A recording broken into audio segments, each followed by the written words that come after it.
Broadmoor. I know people who've seen the files about the injuries that were inflicted upon that toddler. I've known people who do not wish to talk about the nature of the murder that was committed. I think their execution when they were 18, rather than their release into the general population and their giving of new identities, is a good thing. Liberals believe that they can be cured and redeemed because they believe that love conquers all, and that if only they'd had better childhoods, they would have had better outcomes. The victim is nearly always off stage by the time this sort of discourse begins. They believe that human nature can change. In the nature of these psychopaths, it cannot change. Even if they don't commit new crime, they will not alter, because psychopaths are born the way that they are. What's a psychopath? We're getting slightly off the message of normal politics here, but psychopaths believe that a human life's that of an ant and can be stamped on just in one go. Psychopaths believe that rape is normal sex. Psychopaths believe that destruction is goodness and morality. Psychopaths in Broadmoor or Ashworth, which is the equivalent hospital up here, fight against each other all the time, despite all the psychotropic drugs that they're on, in order to secure who's the most dominant, the most vicious, who's killed more, who's eaten the ones that he killed. These people can't be cured, and it's only false liberal theories that think that they can.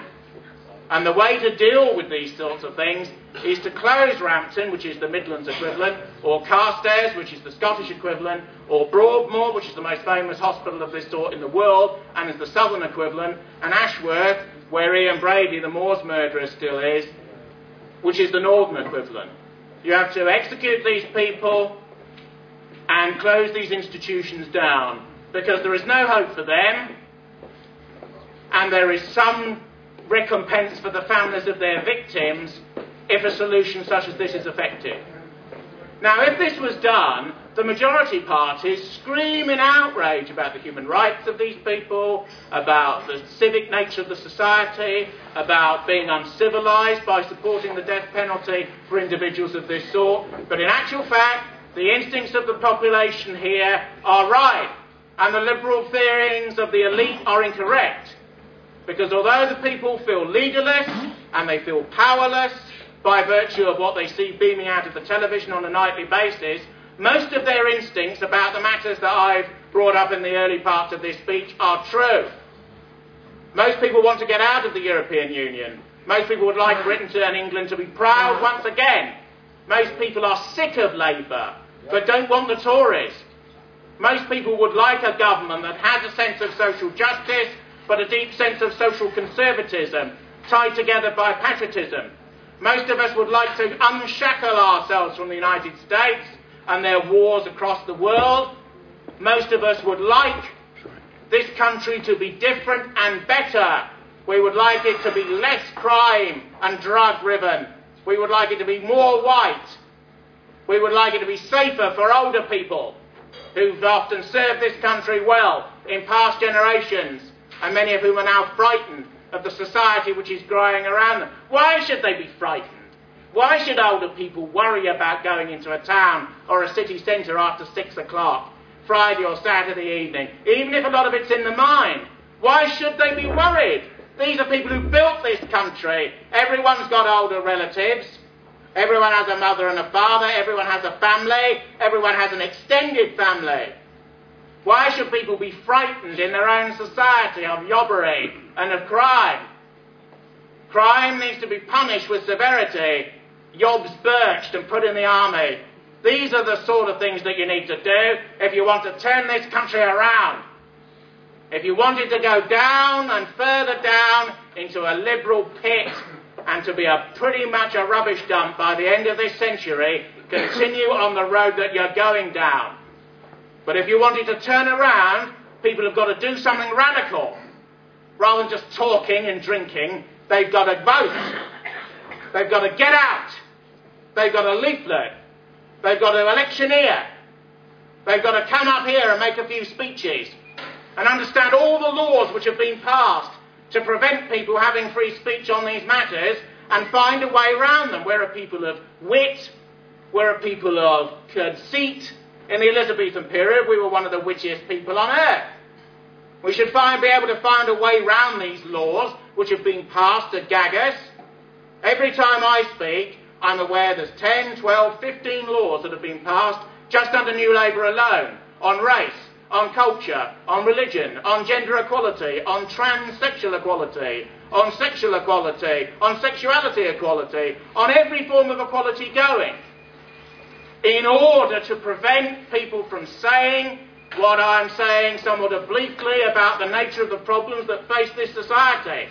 One has to speak obliquely because of the laws which have been passed, beginning with the Race Act under Wilson in the late 1960s, becoming the acts which created the Commission for Sexual and Racial Equalities in the early 1970s under Wilson again and Callaghan later, then mushrooming under Blair into this whole bureaucracy, which is now headed by Trevor Phillips.